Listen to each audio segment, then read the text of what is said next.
বিশ্বনবী বললেন, খায়রুকুম মান তাআল্লামাল কুরআন ওয়া আল্লামা। তোমাদের মধ্য থেকে ওই ব্যক্তি আল্লাহর কাছে সবচাইতে বেশি সেরা, যে নিজে কোরআন শিখে অন্যরে শিখায়া দেয়। আপনি কোরআন শিখলে আপনি সেরা, আবার আপনি যদি শিখায়া দেন তবেও আপনি সেরা। এজন্য কোরআন শিখানোর চেয়ে শ্রেষ্ঠ কাজ হয় না। আপনি যদি কাউরে শুধু সূরা ফাতিহাটা শিখান, কোন সূরা, ওই লোক যতবার জীবনে সূরা ফাতিহা পড়বে তার একটা পার্সেন্টেজ সওয়াব আমলনামায় আপনার আছে না নাই?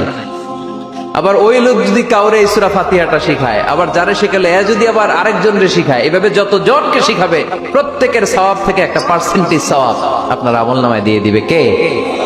এজন্য কোরআন শিখবো, শিখাবো, শিখবো, শিখাবো। যারা কোরআন জানি না, কোরআন জেনে মরবো, no excuse will be granted that day. সেদিন কোনো অজুহাত আল্লাহ গ্রহণ করবে না। সব পারো, কোরআন পারো না কেন? সবই তো পারো। হিন্দিতে কথা বলতে পারো, ইংরেজিতে কথা বলতে পারো, কোরআন পারলা না কেন? কোনো মাফ করবে আল্লাহ? না।